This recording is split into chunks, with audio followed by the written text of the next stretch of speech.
वज़ीर-ए-आज़म पाकिस्तान पिछले दिनों कह रहे थे कि सिर्फ अगर आप हो कर देंगे ना तो हो जाएगा सारा हल, लेकिन यहाँ पे आप वो सारे करके एक दफा दिखा दें, शायद वो हो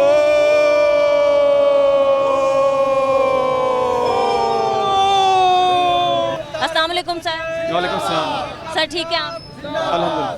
सर मैं सबसे पहले वजह जानना चाहूँगी, इतनी बड़ी तादाद में आप यहाँ पर मौजूद हैं, किस वजह से आप लोग यहाँ पर? सबसे पहले तो मैं लाहौर न्यूज़ का आपका मशकूर हूँ कि आपने इन मज़लूमों की आवाज़ को बुलंद करने के लिए यहाँ पर तशरीफ़ लाए।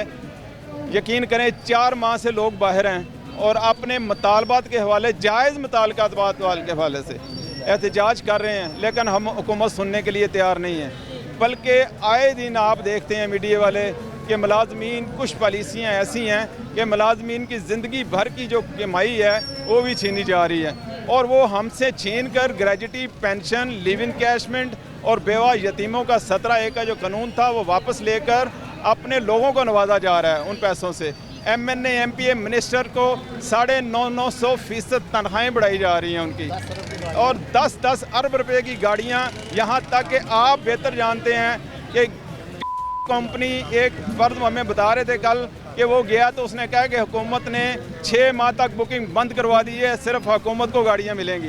वो अरबों खरबों रुपए की मराहत अपने MNA MPs को दी जा रही हैं, पता नहीं किस वजह से दी जा रही हैं, और गरीब आवाम को मारा जा रहा है, ख़त्म किया जा रहा है। ठीक है सर, आप लोगों के क्या मुतालबात हैं, आप क्या कहना चाहते हैं? हमारे मुतालबात ये हैं कि हमारी ज़िंदगी भर की जो कमाई है, एक बंदा 30 साल 40 साल सर्विस करके जा रहा है, जिस कंट्रैक्ट में वो भर्ती हुआ था, कम अज़ कम वो लवाजमात तो उसे दिए जाएँ। एडिशनल नहीं हम मांग रहे, हम चाह रहे हमें पेंशन, ग्रेजुटी, बुढ़ापे का जो सहारा था, कम अज़ कम वो तो हमें दिया जाए।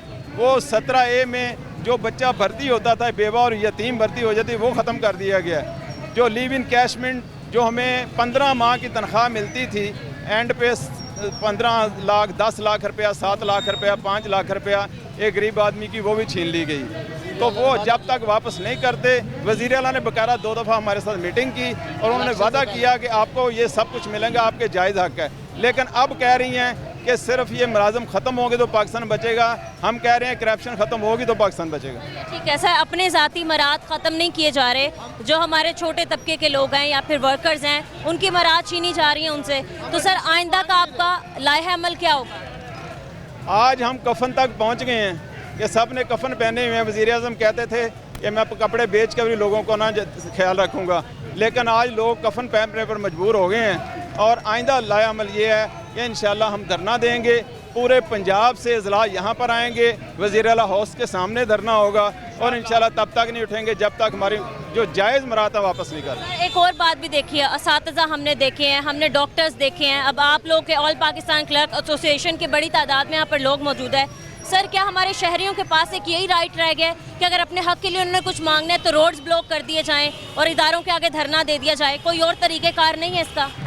हमें बड़ा अफसोस होता है कि जब ट्रैफिक रुकती है, हम पढ़े लिखे लोग हैं, कुर्सी टेबल पर बैठकर काम करने वाले हैं, लेकिन वज़ीर-ए-आज़म पाकिस्तान पिछले दिनों कह रहे थे कि सिर्फ अगर आप हो कर देंगे ना तो हो जाएगा सारा हल, लेकिन यहाँ पे आप वो सारे करके एक दफ़ा दिखा दें, शायद वो